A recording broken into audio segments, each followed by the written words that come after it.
Rutland. Can you start over just real quick? Sorry. Yeah. Go ahead.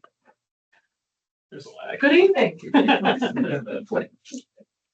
Welcome to Tuesday, September 16th, Rutland Regional Planning Commission Board of Commissioners meeting at, we are beginning at 7:04 p.m.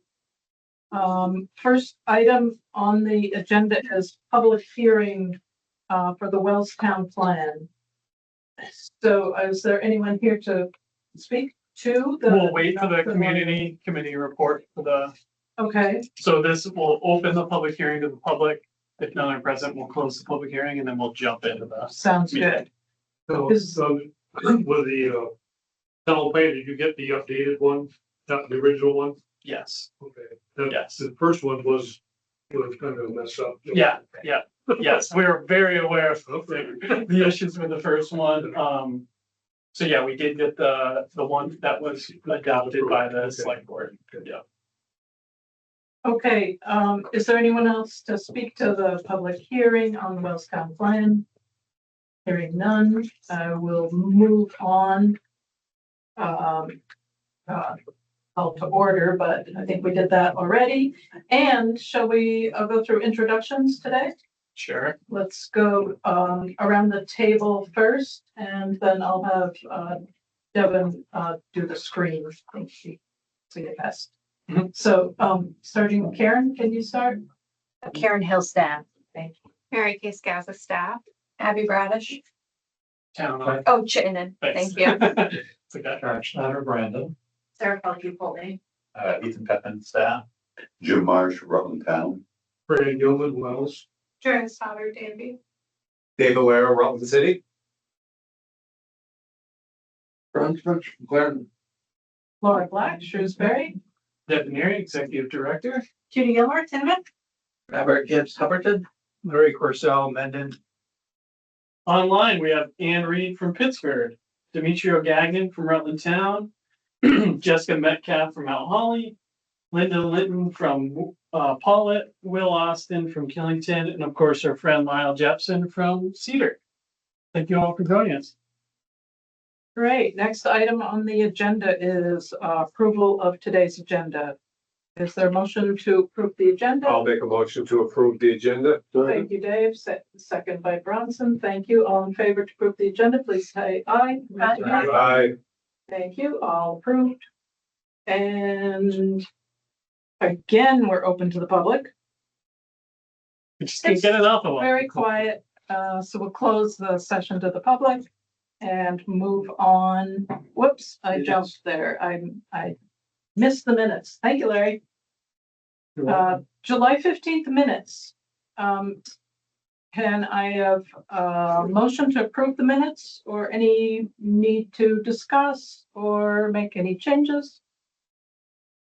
Move to approve. Move to approve the minutes as written. Is there a second? Second. Thank you. And I need a list like that. Right, yeah. Francis. All in favor to approve the July 15th minutes, please say aye. Aye. Aye. That sounds unanimous. So minutes are approved. Now we're open to the public and close to the public. All right, next is June and July financials. Are you running those, Mary Kay? Yes, I can. Thanks. So I'm still in the process of closing out the June 2025 financials. But we will end the year in the black, comparing the budget and net income. There are additional revenue and expense entries as well as journal entries to be recorded. So the audit begins on October 6th, and the draft will be ready to review at the December meeting. Every year it gets a little earlier, it Yeah. seems like, So so. it's actually a few weeks earlier this year, so than we're used to, so a little bit of a time crunch. So I was gonna just provide a detailed report, the June financial statements at the December meeting, but I will go through a couple of things. The June P&L reflects a net income of roughly $64,000. Now the year won't end that high. There's a couple of big journal entries that the auditor performs each year. Based on historical numbers, I'm projecting maybe the year will end adding 15 to 25,000 to the fund balance. It could be higher depending on how these journal entries translate on the financial statements. So the journal entries that I'm speaking of are one, the Beamer's retirement journal entry. This is something that we can't budget for every year. This is something the auditor does. The expense has ranged anywhere from $45,000 in FY24 to $4,628 in FY22. So you can see that there's quite a range. And again, it's unpredictable. I just want to emphasize that there's no way to predict this number, that it's a non-cash entry, but it does impact our RRPC's net income and what's added to the fund balance. So I just want to note that. The other one that we don't budget for is depreciation. This expense has been around $5,000. It will be more this year because of the leasehold improvements we've done at this location. But again, that will be added during the audit process. Just touching on the fund balance a little bit, the RRPC does have a policy in place to maintain 6 months worth of operating expenses. And currently, if you're looking at the July balance sheet, the fund balance is about $462,000. That will change once the June financials are set.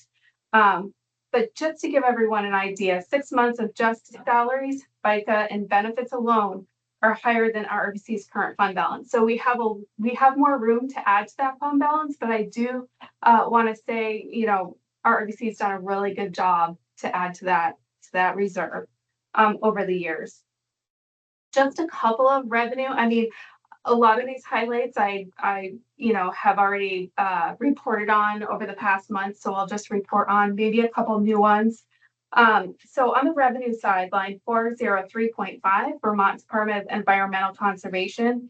You've been hearing me that it's low and it's going to end low. I just wanted to mention the project costs increased significantly over this last quarter from April through June. We paid out I think it was like around $120,000 in project costs. So that was really exciting to see. We can see that this is really ramping up. So I was happy to report that. And then as reported last month, line 554A, fund balance reserve, had no activity. Now, we will not need to use the reserve, which is great. And that was budgeted for BAFTA expenses and office improvements. So that's good news. On the expense side, so I just wanted to, this is really just for informational. I think I reported on this last year, but of course it's been a year. So on the expense side, you'll see that line 500 salary ended a little bit high, and then fringe ended low. They kind of offset each other. And for example, salary ended high largely due to how the line is budgeted. So for example, the health incentives that we have are included in the fringe budget calculation, but are actually expensed through the salary line because they are run through payroll. So where salary is high, it is offset by the fringe line.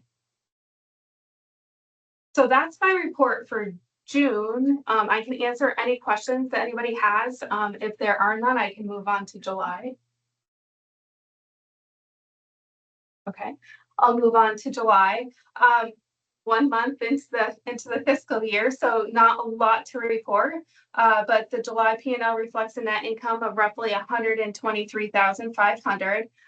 You've heard me report on this usually at the beginning of a quarter. It's really a high net income because the first quarterly invoice was entered for our ACCD grant. So that's the reason for, again, the high state income in line 403. On the expense side, line 550, rent and office improvements, that's high as 2 months of rent have already been recorded into the system. Looking at accounts receivable as of July 31st, it totaled roughly $701,000. Have a lot of invoices at the end of the year. The last quarter, so of which roughly 39,000 is the QUISP account that needs to reimburse our operating account. And then as of the Executive Finance Committee on 9/8, accounts receivable total roughly 360,000.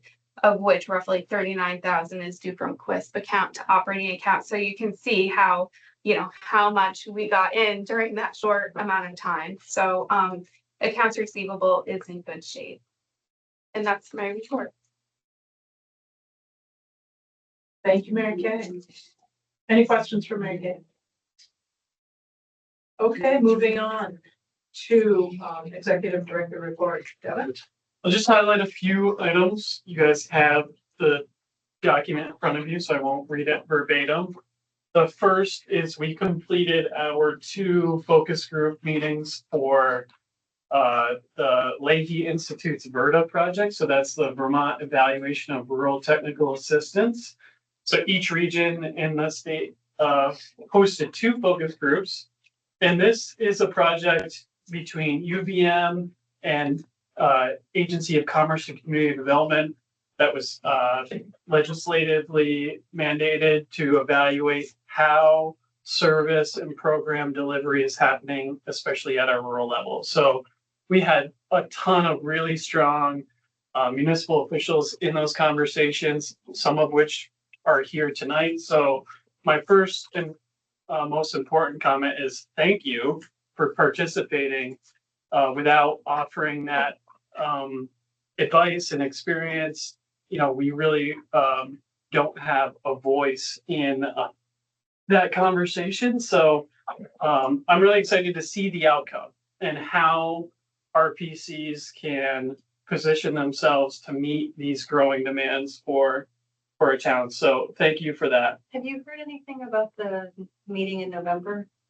The conference at Randolph, Yes. I have not Okay. heard or seen the specific details Okay. yet, but great point. They are holding a public conference sort of workshop at VTC Randolph in November, and I'll be sure to share out that info in our newsletter when it's available.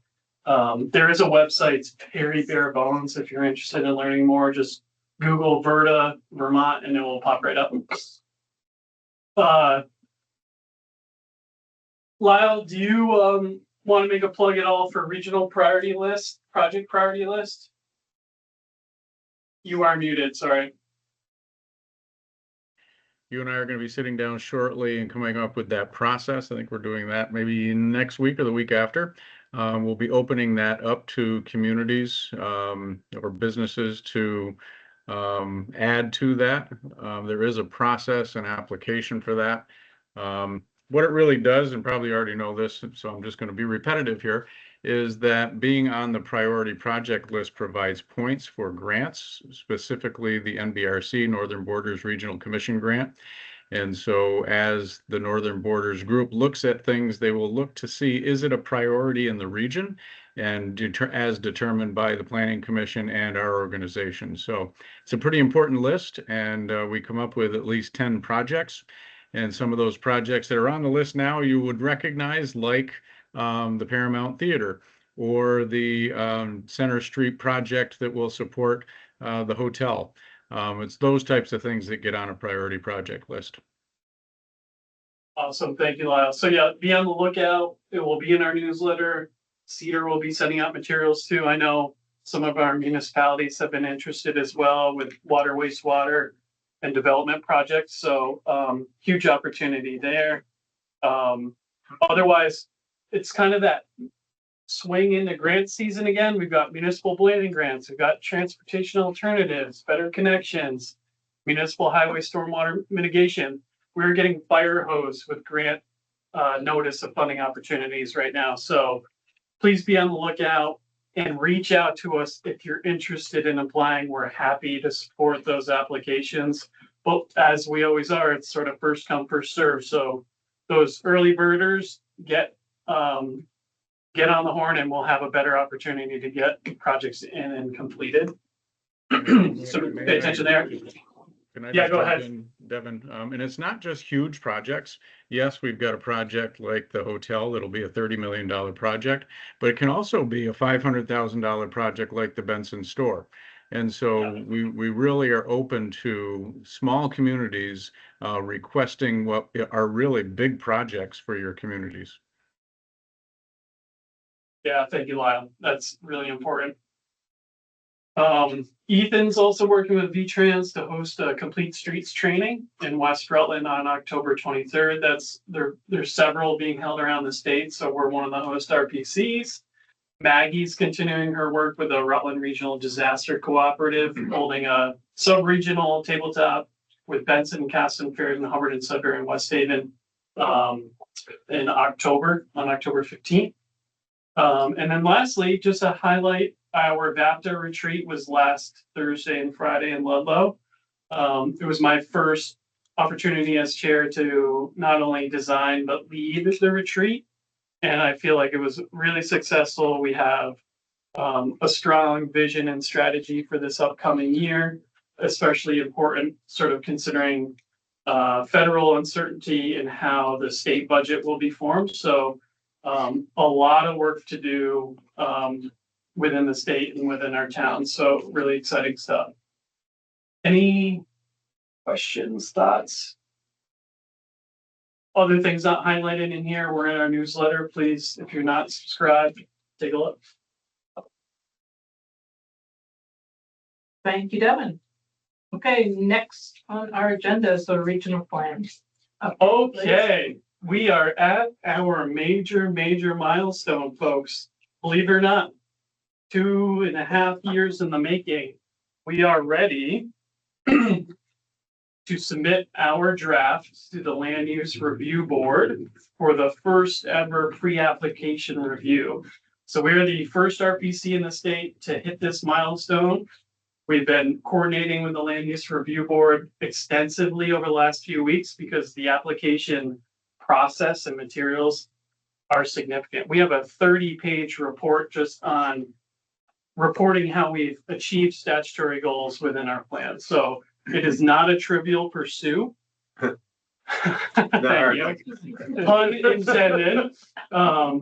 That being said, we are the guinea pig here. It's never been done. The process is literally being refined every single day.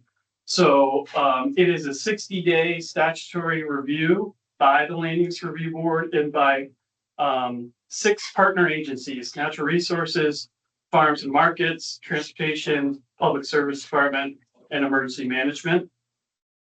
So how this works is after the authorization from you all tonight to submit the plan, we'll submit it tomorrow, and then the Land Use Review Board will have 60 days to make the review.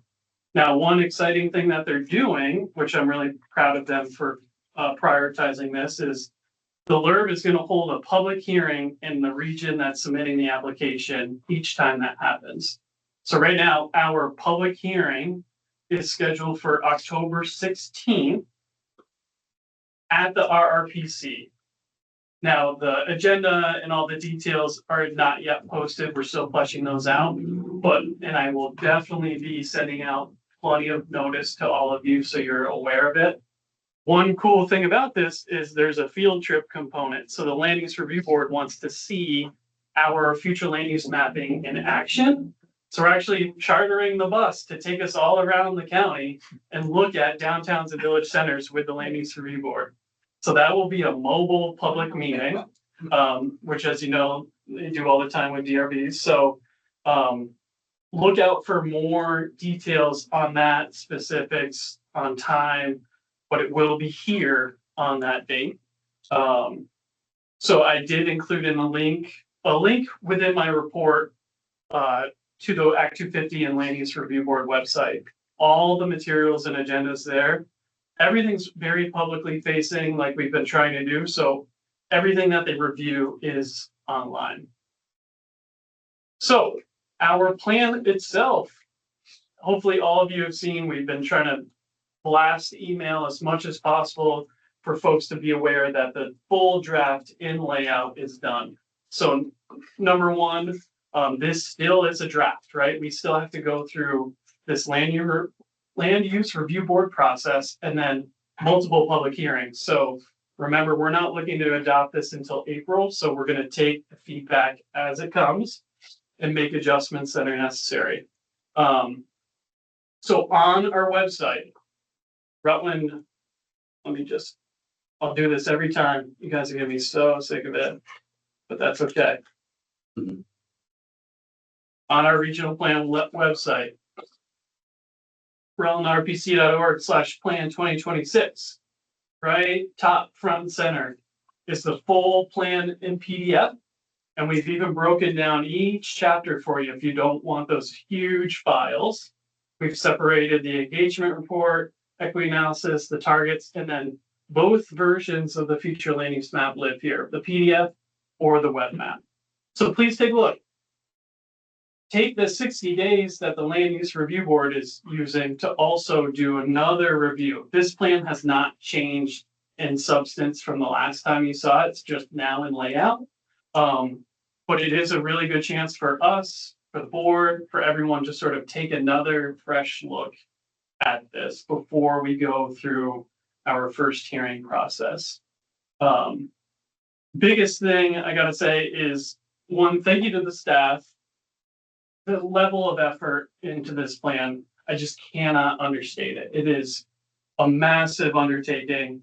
And part of that has been our engagement strategy. So like I mentioned, we had those 3 really big phases of public engagement to try to coordinate with all our partners in towns.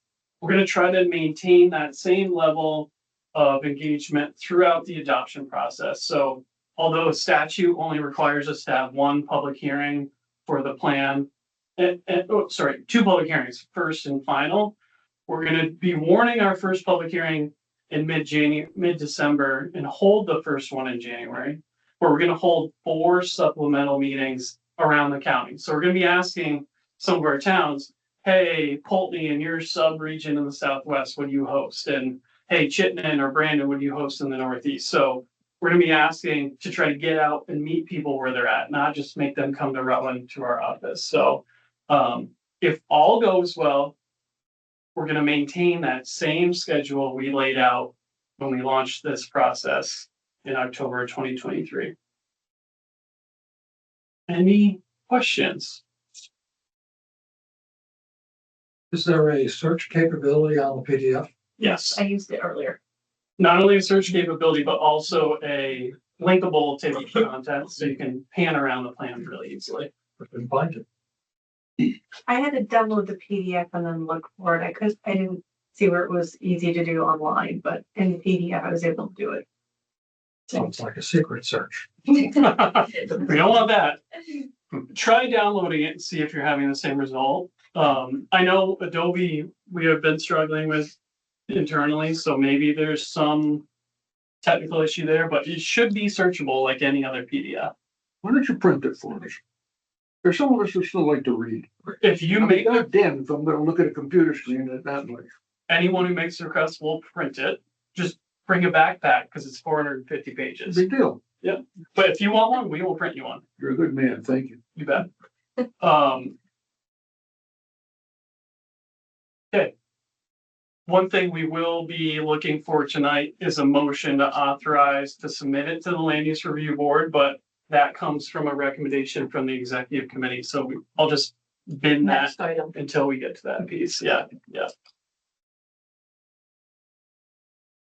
Well, thank you all. Just one last thing. I gotta say it. I feel like I'm undervaluing how much time you have all put in, especially the regional plan committee. I mean, how many times have we brought this to you and had meetings on this? 10. So it's been a lot for you all too. So thank you. I promise we'll give you a break after this break. Okay. We'll hold you to it, Devin. Please do. Okay, if there's no further discussion on the presentation, I'll move on to the Executive Finance Committee report. And essentially, Do you want the motion? I'll give it. Or do you want to do the handbook? What the handbook? Which one did we vote on first? it's set, our agenda has the draft plan vote first. Henry, are you suggesting to vote on the handbook? Item first? Oh, it says we're gonna review it. We can do both at the same Oh, time I am because terrible at reading down the agenda. Sorry, you want me to do that first. thank you. RRPC, I'm gonna Thanks for the correction there. Okay. This is gonna Report be, on the employee handbook. Devin, you're on again. okay, wow. So, okay, y'all remember annual meeting in June, we approved the big changes to the employee handbook. There was a discussion, it was prompted by Barbara Thompson from Sudbury over some of the language in those early pages about termination and at will. So we took that to heart. We had sort of promised you all that we'd look into it and get back to you. So we talked to the attorney and sort of went back and forth. He said, ultimately that, you know, this had to be in bold no matter what. Employees are employed at the will of the RPC and subject to termination at any time. The issue Barbara and some folks had highlighted was the for any reason, right? So the attorney said, okay, just take it out. It is not required. We do not need it. It says the same thing either way. So that is one of the two changes we're proposing. So that's one. The second one, don't look, we're gonna go blind here.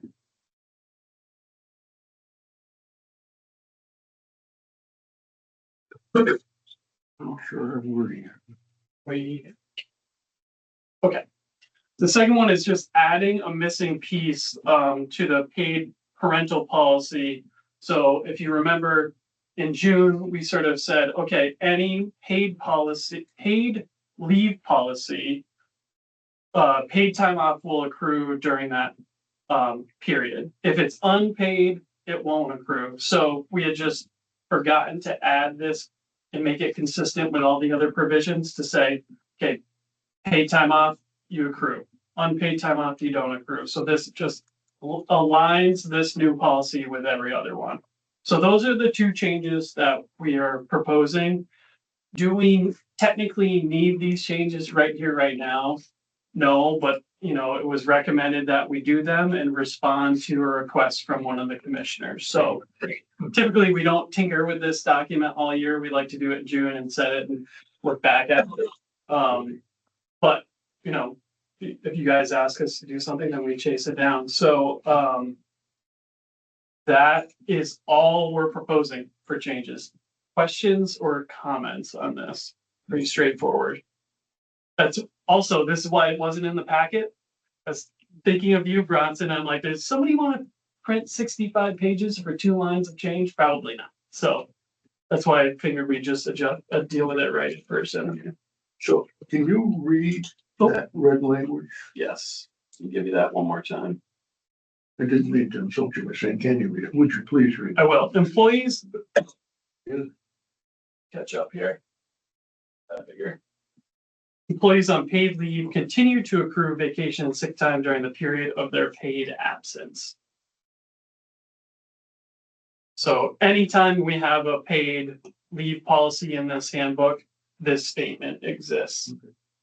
Would you do me a favor and do the first one as well? Read the Yep. first one as well.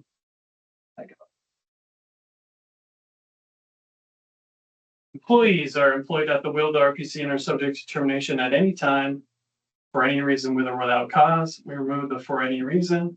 And at the same time, these employees may terminate their employment at any time and for any reason. So just to make it And for any reason. also removed. Yeah. Thank you. So just consistent. Yes, no problem. Okay. Questions, comments? Do you need a motion to approve those? Not changes? yet. Next item Oh, again. excuse me. I'm struggling to read the agenda. Andrea, please correct me.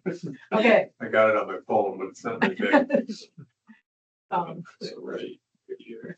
Okay, Here, I'll make it. so our next item of business is the Executive Finance Committee report.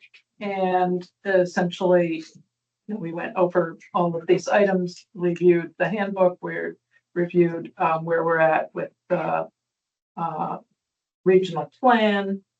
And we decided to recommend to the full board to approve the changes to the, you're going out of order if I read that. Okay, yep. You are absolutely right. Recommend to the- Right here. To the board here, that you approve submitting the draft plan to the land use review board. So, may I have a motion So moved. to submit the draft plan to the land use review board? Thank you, Dave. Is there a second? Second. Second, Jim. Jim, thank you. Can I entertain discussion now, or is there any discussion? Or hearing none, all in favor to approve submitting the draft plan to the land use review board, please say aye. Or Aye. thank you. Sounds unanimous. No, it's not. Oh, sounds unanimous. No, it is not. Are there any I would ask, nays I would ask that the minutes reflect it. or, Spencer and Clarendon said no. thank you, Bronson, Spencer. Get that for the minutes, or it'll be in the recording. Thank you. Any abstentions? No? Okay. I think we're all set and it is approved. Thank you again, everybody. Moving on, so then the next item from the Executive Finance Committee is to approve the employee handbook of the Rutland Regional Planning Commission. The committee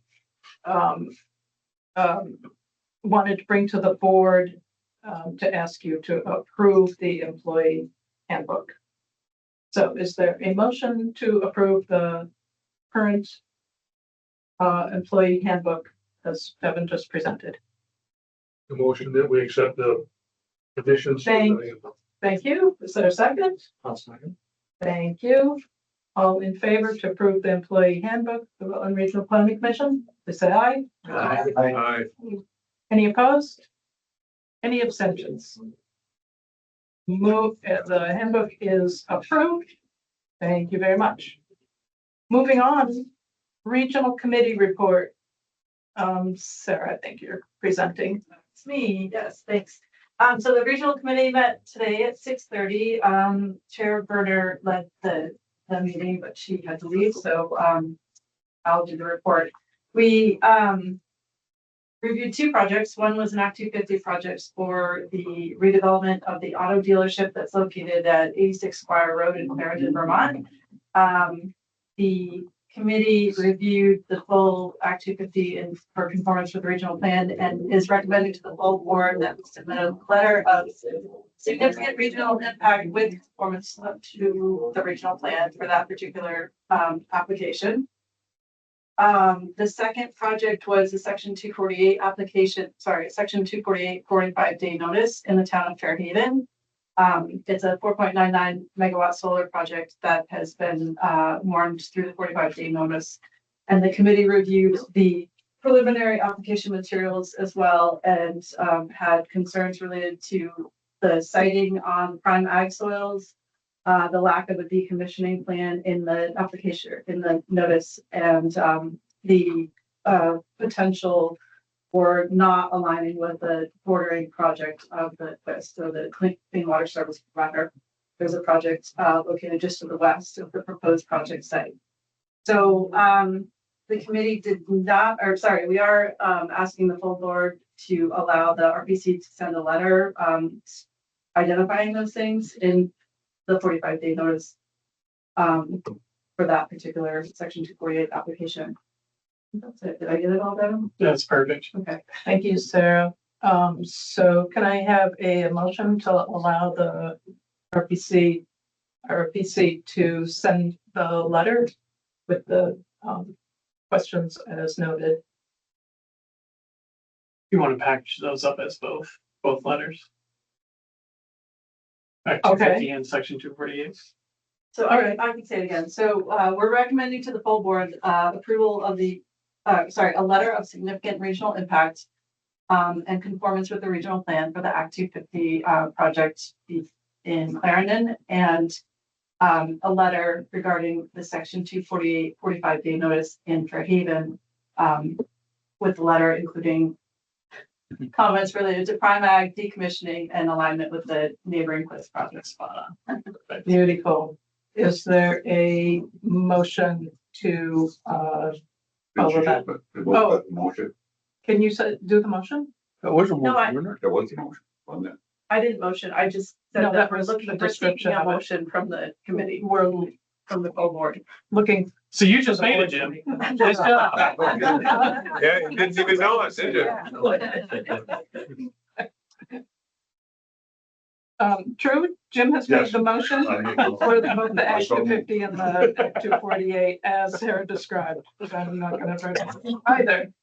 And Dave Alaire will second that Is motion. the second, thank you, Dave, You're for welcome. the second. All in favor to send the letters as Sarah described for the Act 250 and the Act 248, please say aye. Aye. Aye. Any opposed? Any abstentions? Thank you. Approved. Thank you, Sarah. Thank you. Next is the community committee report. So we're back to the Wells County plan. Yeah, right, we're back. We met tonight and looked at the well plan. And we decided to move it to you, and Larry has a beautiful motion to make here. All So right. one of the requirements of a town plan, there's 3 maps that are supposed to be included. Transportation, natural resources, Community and facilities. was it their, Community facilities. facilities. The plan presented to us did not have the maps.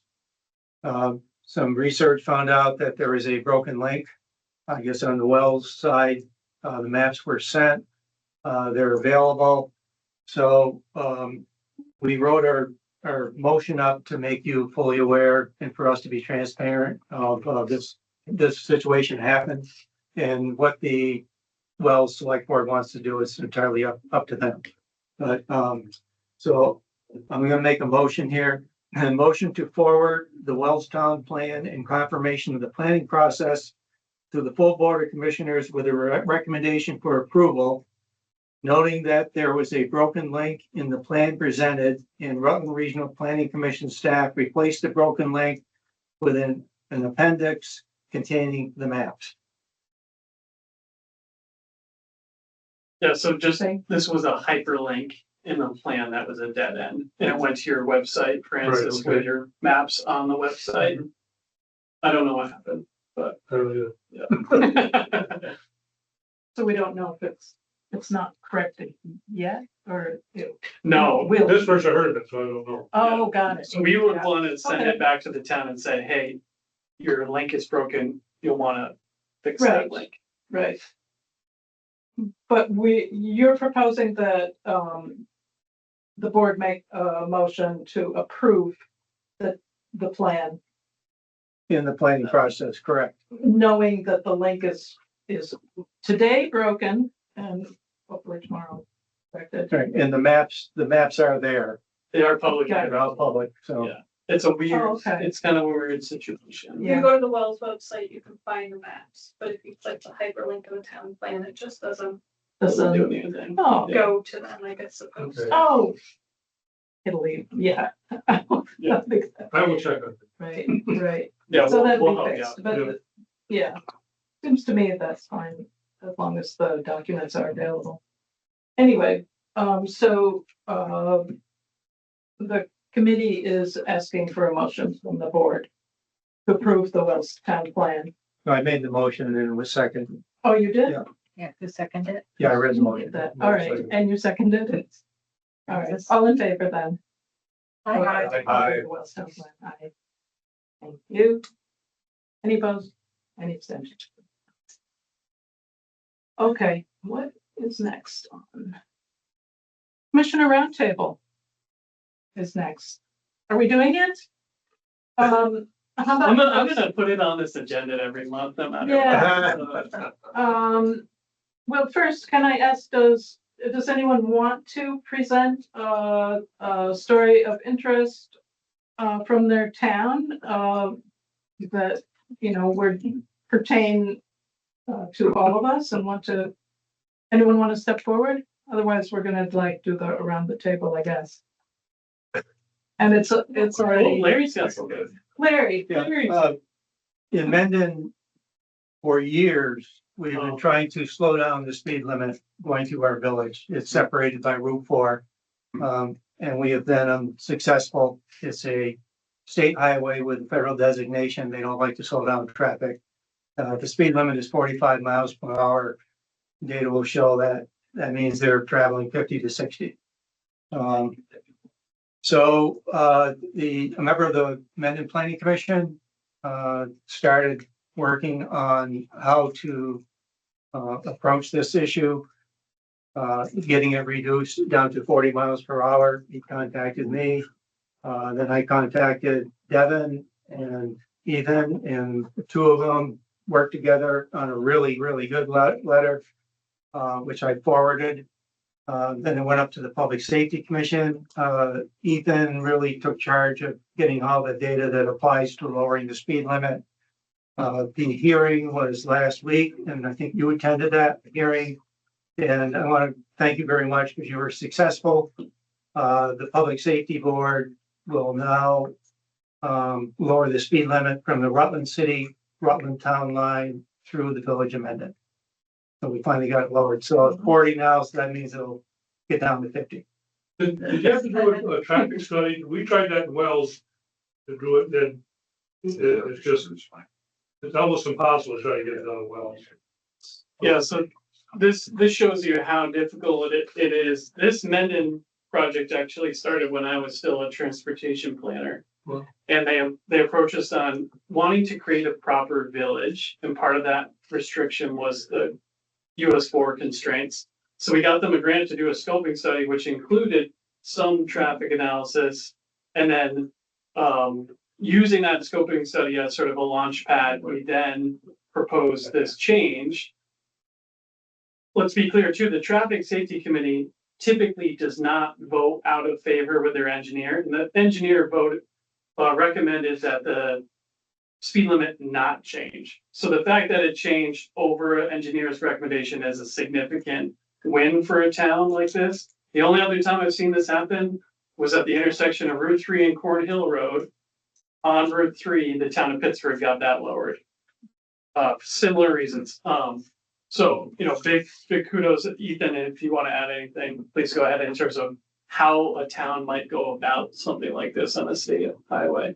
Yeah, I think in this case, the effort that Mendon put in was a really big deciding factor. The state saw Mendon is trying to invest into science. Mendon is contracting with the sheriff's department. Mendon is putting their own money into a scoping study to look at the corridor. So that really made a big difference, I think. But, ultimately, another factor was we encouraged collaboration between Rutland Town and Mendon. Initially, Mendon was looking at this. Rutland Town was also interested, but knowing how speed limits work, if there's more consistency, there's generally better compliance. So rather than jumping up to 45 and then down to 40 and then back up to 50, we thought having the two towns work together and present a package deal would be more effective, get that sort of clean transition. And that was ultimately relatively effective with the traffic committee. And also always helps to be prepared to make a deal. So we asked for 35. Ask for a lot, negotiate halfway. Yeah. That's And the Vermont the negotiation. last thing I'll say is that the secretary also made clear that this is not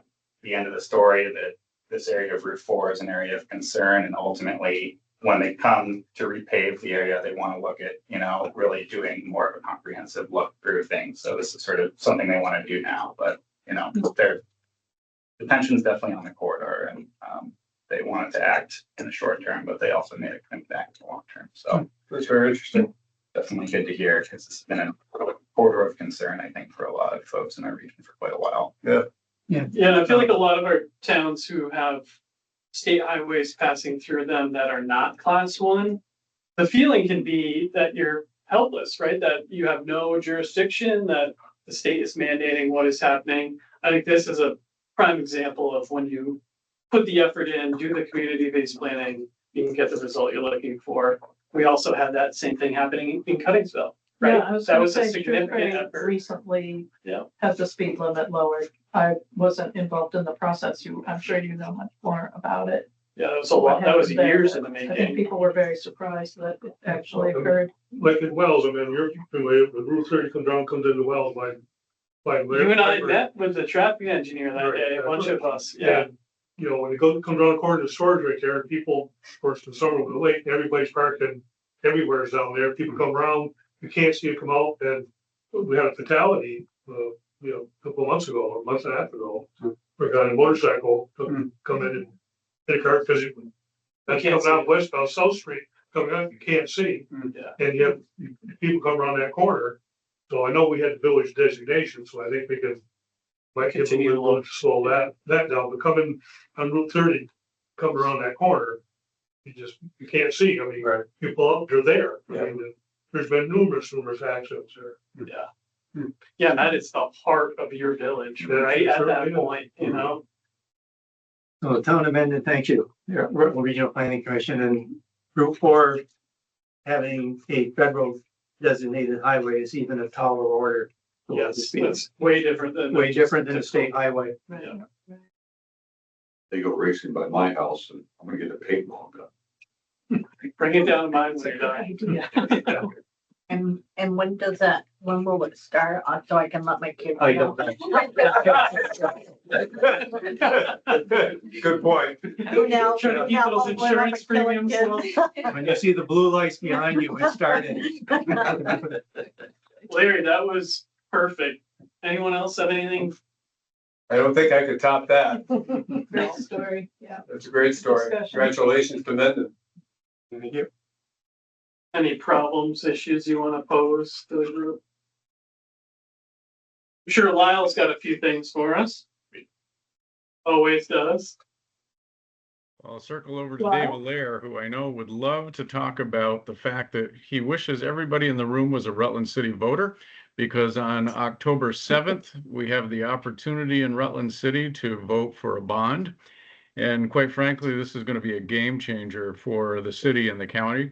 With the TIF now in place in Rutland City, there's an option over the next 10 years to begin projects that could be transformative.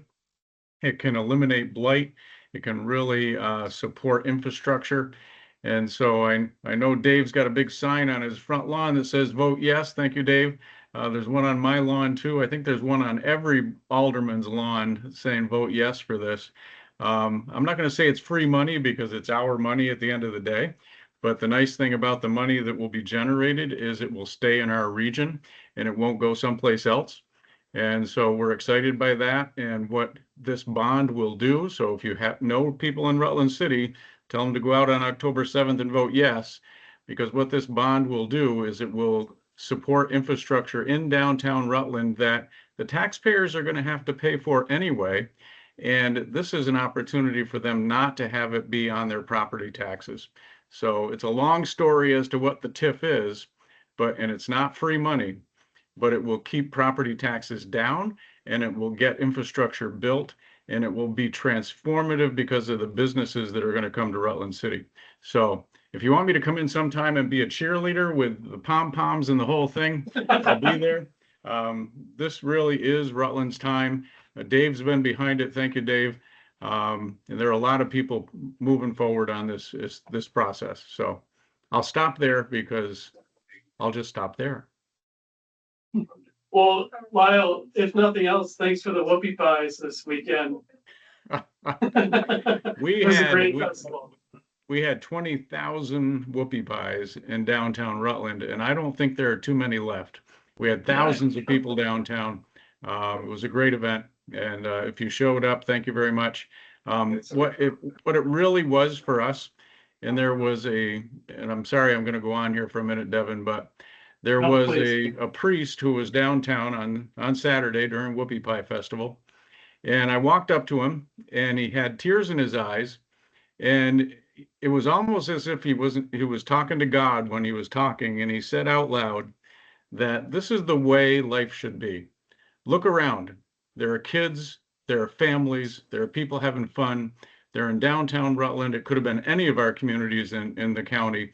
We live in a special place. And so with tears in his eyes, he really summed it up. We're very lucky to live here. And although we do have issues and problems, you're around the table solving those. And the Whoopie Pie Festival was just a celebration of that. So thank you for everything you're doing. Thank you, Lyle. I'm buying whatever he's selling. Every time. Every time. We'll have some great food and bring the Kool-Aid next time. I want to know where the leftover hoopie pies are. I don't know if there are any. Wow, they were good. One item left on the agenda, did we get to it? What's up? Adjourn. Got me, as usual. All right, 7:54. I think we're ready to adjourn. 7:54 is that we've got? All right, Yeah. Yep. Thanks, everybody. See you. Bye, I'm not in the mood. We'll see ya. Good night. Have a good night, all. Good night.